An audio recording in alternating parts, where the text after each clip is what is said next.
ओम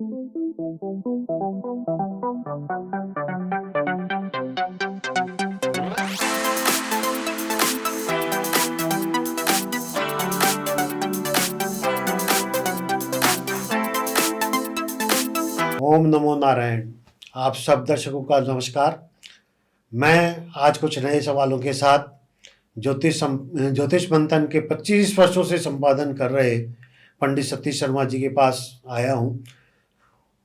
पंडित सतीश शर्मा जी का मैं एक छोटा सा परिचय दे दूं कि ये अंतर्राष्ट्रीय ख्याति प्राप्त ज्योतिषी है और इनको सैकड़ों राजनीतिक भविष्यवाणियाँ, सैकड़ों व्यापारिक भविष्यवाणियाँ और प्राकृतिक आपदाओं की भविष्यवाणियाँ अक्षरश सत्य प्रमाणित हुई है।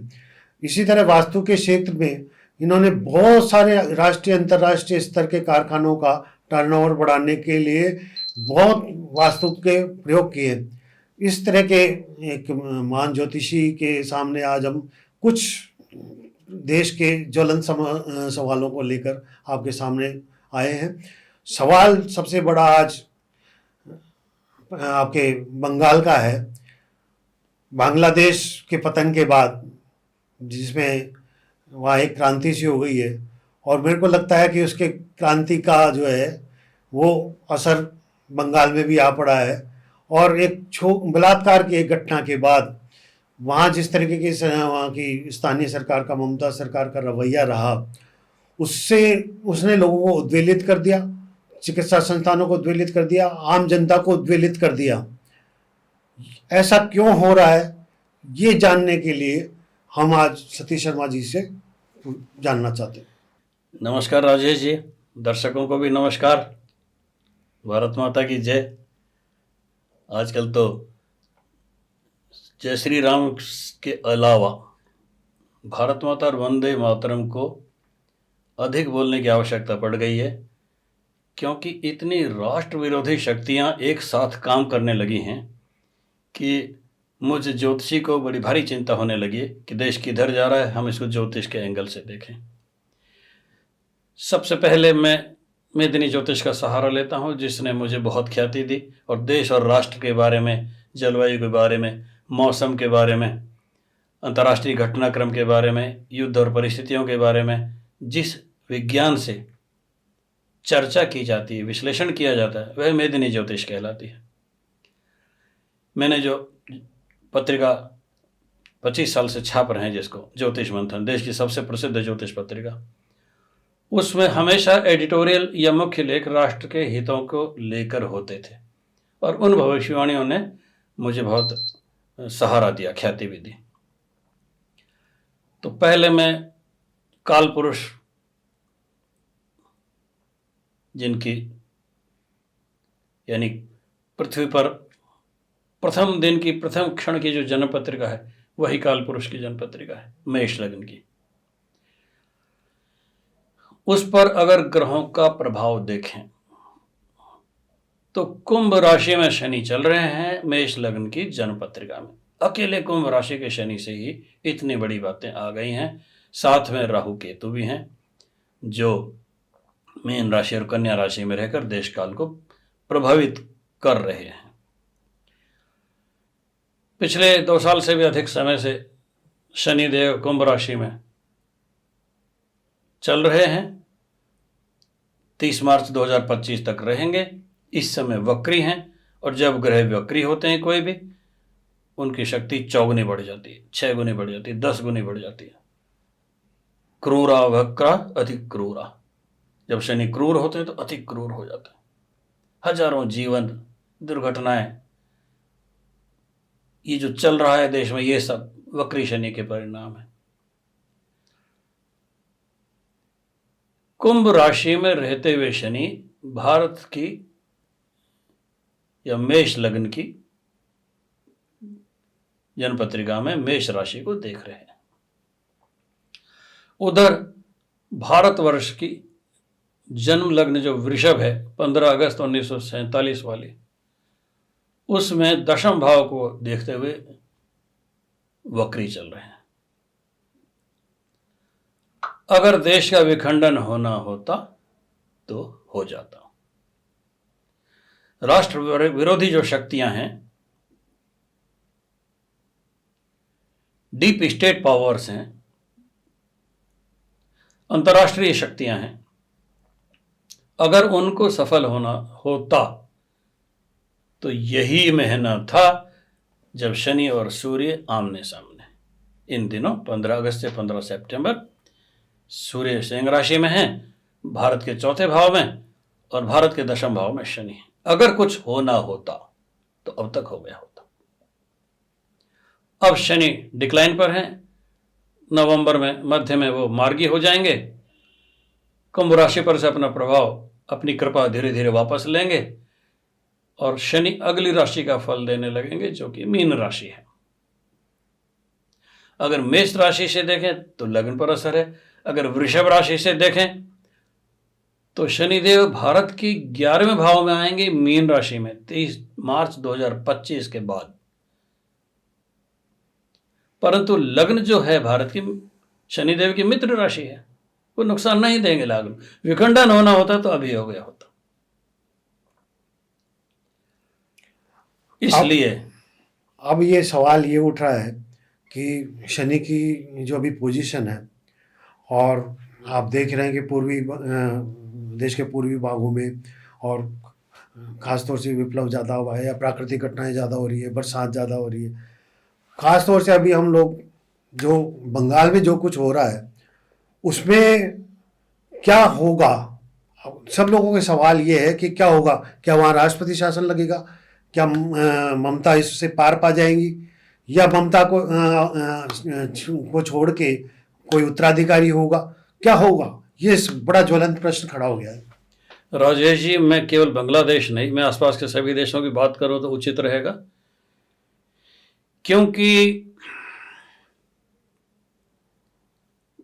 वृषभ लग्न की भारत की जनपत्रिका में शनि दशम भाव में रहते हुए सप्तम भाव पर दृष्टि डाल रहे हैं मेदिनी ज्योतिष के हिसाब से, तो केंद्र में हैं। और वैसे व्यक्तिगत जन्मपत्रिका देखा जाए तो सप्तम भाव पर दृष्टि है, जो कि इंटरनेशनल रिलेशंस का है।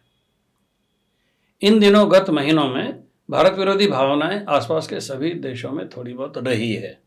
नेपाल में, पाकिस्तान में, श्रीलंका में, बांग्लादेश में।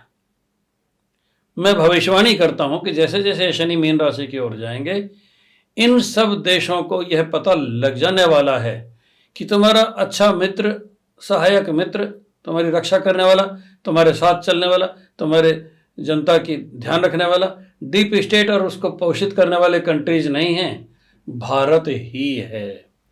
आज के बाद मैं दावे से कहता हूं कि 14 नवंबर के बाद अभी से शुरू हो चुकी वो प्रक्रिया, जब शनि मार्गी होंगे, बांग्लादेश में भी ये भावना बहुत ज़्यादा प्रबल हो जाने वाली है कि हमारा असली मित्र भारत ही हो सकता है, अमेरिका या अन्य देश नहीं हो सकते। डीप स्टेट परास्त हो जाएगा। नरेंद्र मोदी और भाजपा सरकार बूमरैंग करेगी। नरेंद्र मोदी और देश को लेकर मैं एक अलग से एपिसोड में आपके साथ ही करेंगे, अलग से बताऊंगा। पर मैं ये कहने वाला हूं कि बांग्लादेश में पुनः भारत विरोधी भावनाएं धीरे धीरे कम होंगी, भारत सरकार सफल हो जाएगी, हिंदुओं के पुनर्स्थापन का काम होगा। और मैं ये तो नहीं कहता कि शेख हसीना एकदम से जगह पा जाएंगी, परंतु शेख हसीना की शत्रु पार्टियां, वहाँ की सेना, वहाँ के प्रो इस्लामिक स्टूडेंट्स और वामपंथी भारत से मदद मांगेंगे, भारत मदद करेगा और भारत बहुत सारी परिस्थितियों को कूल डाउन करने में सफल हो जाएगा। यहाँ तक कि भारत से बांग्लादेश से आए हुए अवैध प्रवासियों की जब वापसी शुरू होगी, जैसे कि असम में वार्निंग मिल चुकी है सप्ताह भर की, बांग्लादेश सरकार बहुत हिचक के बाद भी अपने देश के वासियों को जब वो वापस आने लगेंगे उनको स्वीकार करने के लिए बाध्य हो जाएंगे। सवाल अभी देश के पश्चिम बंगाल का है, और उसमें ममता का भविष्य क्या होगा? क्या राष्ट्रपति शासन लग जाने वाला है? क्या ममता सीएमशिप छोड़ के अपने भतीजे को मुख्यमंत्री बना देगी। बहुत सारे सवाल उठ रहे हैं और वहाँ जो विप्लव मचा हुआ है वो कब तक शांत होगा, ये सवाल है। इन बातों को दो परिप्रेक्ष्य में हम ले सकते हैं। भारत वर्ष की जनपत्रिका क्या कहती है और ममता बनर्जी की जनपत्रिका क्या कहती है, क्योंकि अब तक तो पिछले इतने वर्षों से बंगाल की जनपत्रिका और ममता बनर्जी की जनपत्रिका एक ही थी, पर एक जना इनमें शोषक था और एक शोषित था। मेरे कंप्यूटर की मदद लेनी होगी। 5 जनवरी 1955 को जन्मी ममता बनर्जी मकर लग्न की हैं। उनकी जनपत्रिका में दशम भाव में उच्च के शनि हैं और सप्तम भाव में वक्री गुरु हैं। उच्च राशि में पंच महापुरुष योगों में से 2 बड़े योग उनकी कुंडली में हैं, जिसके कारण उनका उत्थान हुआ। 1955 के सारे लोग आज अच्छी पोजीशन में चल रहे हैं। जिनके बड़ा राजयोग था उनमें ममता बनर्जी जैसे शख्सियत हैं और बाकी लोग भी कहीं ना कहीं हेड ऑफ डिपार्टमेंट्स हैं, कहीं कुछ हैं, कहीं कुछ हैं। इस समय क्यों है ये बात? इस समय वो शनि महादशा की राहु अंतर्दशा में चल रही है। शनि का मतलब उनका दशम भाव और राहु कहाँ है उनके 12वें भाव में। राहु, सूर्य और बुध। मूल जनपत्रिका में सूर्य 20 डिग्री पर है और राहु 12 डिग्री पर है और यही सबसे बड़ा दोष है इस समय। यानी राहु और सूर्य इतने पास हैं कि उनकी ख्याति को राहु ने डस लिया है। सूर्य कौन है उनकी कुंडली में? अष्टमेश। कहाँ बैठे हैं? 12वें भाव में। राहु साथ बैठे हैं, बुध साथ बैठे हैं, बुध भी अस्त हैं। इसका मतलब उनके 12वें भाव में जो ग्रह हैं सूर्य से पीड़ित हैं। उनमें राहु जो सूर्य को डस लेते हैं, ग्रहण डाल देते हैं, इस समय खुद पीड़ित हैं, क्योंकि सूर्य राहु मुख से बाहर जा चुके हैं। राहु 12 डिग्री पर है और सूर्य यूं राहु मुख है। 12 डिग्री पहले से आते हैं तो सूर्य पीड़ित हो जाते हैं, पर जैसे ही कोई ग्रह राहु के मुख से यूं करके पार कर जाता है उसको राहु ज़्यादा प्रभावित नहीं कर पाते, बहिर्मुखी है। इसलिए इस समय राहु बलवान हो गए हैं, सूर्य को पीड़ा कम है। और राहु जब बलवान होते हैं तो घात, द्रोह, विद्रोह, षड्यंत्र ये सब सामने आते हैं। उनकी जो जनपत्रिका के नवांश कुंडली है उसमें राहु और गुरु साथ बैठे हैं। यद्यपि गुरु चांडाल योग का प्रदर्शन परिचय मुख्य जनपत्रिका से ही दिया जाना चाहिए, परंतु यहाँ ममता बनर्जी की नवांश कुंडली के राहु और गुरु के एक राशि में होने को अपन इग्नोर नहीं कर सकते। इसका अर्थ यह है कि गुरु हार जाएगा, चांडाल जीत जाएगा। इस मामले में चांडाल कौन है? विद्रोही। इस मामले में और कौन है? वो सब वर्ग जो आज तक ममता जी के साथ थे। हम ज्योतिष में राहु को म्लेच्छ भी कहते हैं, वो जातियों को भी कहते हैं जिनका आप जानते हैं कौन है, जो आज तक ममता बनर्जी के साथ लगे रहे। वो अब दमित होंगे,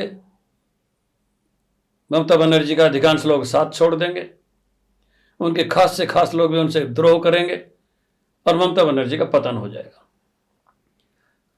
चूंकि राहु की अंतर्दशा जून 2025 तक है और शनि वक्री 14 नवंबर तक ही है, तो वक्री शनि और राहु की अंतर्दशा इन दोनों ने मिलकर ममता बनर्जी का पतन 14 नवंबर से पहले हो जाना तय कर दिया है। ममता बनर्जी अपनी उस लोकप्रियता में, अपनी उस स्वतंत्रता में पुनः कभी नहीं आ पाएंगी जिसमें वो आज तक चल रही थी। मैं एक बात और भी देख रहा हूं कि जून 2025 से उनको राहु में शनि महादशा में बृहस्पति अंतर्दशा शुरू होगी। बृहस्पति उनके 12वें भाव के स्वामी हैं और वो अंतर्दशा भी दिसंबर 2027 तक चलेगी। 12वें भाव के स्वामी हम लोग आमतौर से जेल की घोषणा कर देते हैं। यहाँ अगर हम इतना भी ना बोलें तो मैं ये भविष्यवाणी कर रहा हूँ कि ममता बनर्जी को बहुत सारे मुकदमे झेलने पड़ेंगे और ये अचानक समाप्त नहीं होंगे। उनको इन मुकदमों की पीड़ा वर्षों तक झेलनी पड़ेगी। कोई ताज्जुब नहीं कि उनको हिंसा के अपराध में डिटेन कर लिया जाए। मैं गिरफ्तारी की नहीं कह रहा हूँ, पर डिटेन कर लिया जाए, उनको रोक लिया जाए या उनकी व्यक्तिगत स्वतंत्रता पर कुछ समय प्रतिबंध लगा दिए जाएं। चूंकि इसमें मैं रोकना चाहूँगा सर कि क्या ममता बनर्जी पर देशद्रोह का मुकदमा लगने के चांस है? क्या वहाँ बंगाल में राष्ट्रपति शासन लगने के चांस है? इस बारे में क्या कहेंगे? मैं एक लंबी कानूनी प्रक्रिया देख रहा हूं कि उनकी सरकार को बेदखल तो किया ही जाएगा, चाहे सरकार लोग करें चाहे अंदर के लोग करें, चाहे राष्ट्रपति करें चाहे उनके अजीज लोग करें। वो गिव अप करने के मूड में नहीं है, परंतु वो आधा मन बना चुकी हैं कि अब मैं सरकार नहीं चला सकती। नंबर 2, मैं कहीं ना कहीं उनको जुडिशियल हेल्प देख पा रहा हूं कि शनि महादशा चल रही है, परंतु जुडिशियल हेल्प भी उनको कारगर नहीं होगी क्योंकि उनके साथ साथ उनका समय इतना खराब है कि उनकी मदद करने वाले भी सवालों के घेरे में आ जाएंगे और बहुत बदनाम होंगे और आखिर में उनको ममता बनर्जी का साथ छोड़ देना पड़ेगा। मेरा इशारा ऊपर तक है। दूसरा, चूंकि उनके राहु और मंगल का नवांश कुंडली के सप्तम भाव से भी संबंध है, स्त्री वर्ग उनके बेहद खिलाफ हो चुका है। स्टूडेंट्स उनके बिल्कुल खिलाफ हो चुके हैं और अब वो उनका साथ नहीं देंगे और किसी भी सूरत में ममता बनर्जी को दोबारा शासन में आने में दिक्कत आएगी या उनकी विरोधी पार्टियां इतनी हावी हो जाएंगी कि ममता बनर्जी की मनमर्जी नहीं चलेगी, क्योंकि अब जन विद्रोह उनके खिलाफ बहुत जोर से काम कर रहा है। चूंकि 12वां भाव जेल से कानूनी प्रक्रियाओं से संबंधित है, वो और उनके सहयोगी लंबी कानूनी प्रक्रियाओं से गुजरेंगे और उनमें से कुछ लोग जेल जाएंगे। मैं नवांश कुंडली, षष्ठ्यांश कुंडली, त्रिंशांश कुंडली, इन सब के आधार पर एक भविष्यवाणी कर रहा हूं कि ममता बनर्जी के साथ कम से कम 100 लोग और बड़े मुकदमे झेलेंगे। राजेश जी, मैं एक बहुत गंभीर बात लेके आ रहा हूं कि ममता बनर्जी जहां कहीं से अंतर्राष्ट्रीय सहयोग मांग रही हैं वो बुरी तरह एक्सपोज हो जाएंगे। बांग्लादेश से उनको कोई मदद नहीं मिलेगी और उनकी मदद करने वाला डीप स्टेट इस समय हतप्रभ है, कोई निर्णय नहीं कर पा रहा है और वो धीरे धीरे वो भी ममता का साथ छोड़ देंगे। डीप स्टेट वाले हारने वाले का साथ नहीं देते, वो जीतने वाले का साथ देने की चेष्टा करते हैं या जिनमें प्रोबेबिलिटी होती है उनका साथ देने की चेष्टा करते हैं। इन दिनों देश भर में घूम रहे हैं डीप स्टेट के लोग। पर नरेंद्र मोदी की जनपत्रिका इस समय भी बहुत शक्तिशाली है और जैसे ही वक्री शनि के परिणाम यानी नवंबर, वक्री शनि नहीं रहेंगे, मार्गी हो जाएंगे, नरेंद्र मोदी पुनः शक्तिशाली हो जाएंगे और इन सब शक्तियों को परास्त कर पाएंगे, ऐसा मुझे ज्योतिष से नजर आ रहा है। मैं आज तो नरेंद्र मोदी के पक्ष में कुछ बात कह गया हूं, परंतु नरेंद्र मोदी के विरोध में भी जो कोई एस्ट्रोलॉजिकल फैक्टर्स हैं उनकी चर्चा कभी मैं बाद में करूंगा। क्योंकि करंट रेफरेंस आपने बांग्लादेश को लेकर ही पूछा है, तो मैं 2 बात कह चुका हूं। बांग्लादेश पुनः भारत की ओर ताकेगा मदद के लिए और भारत शर्त लगाएगा कि हिंदुओं को पुनर्स्थापित करो। बृहस्पति उच्च नवांश में है, शनि कुंभ राशि में है, निश्चित है कि हिंदुत्व की पुनर्स्थापना बांग्लादेश में होगी। दूसरा, ममता बनर्जी बांग्लादेश और उसके अंदर रहने वाले लोगों से और बांग्लादेश के जो नागरिक बंगाल में रह रहे हैं उनकी मदद नहीं ले पाएंगी। वो सब लोग बैकआउट करने वाले हैं, वोटर्स को छोड़ के बाकी सब लोग बैकआउट करने वाले हैं। आपको ये सामने जो हम सतीश शर्मा जी ने भविष्यवाणियाँ की है, ये अपने आप में आने वाले समय में आने वाला समय ही बताएगा कि ज्योतिष भविष्यवाणियाँ कितनी खरी उतरती है। लेकिन हम लोग आपको सामने जिस दिन ये भविष्यवाणियाँ सत्य हो जाएंगी फिर से आपके सामने आएंगे और उन्हीं सारे बातों पर चर्चा करेंगे जो आज चर्चा हुई है। नमस्कार। नमस्कार।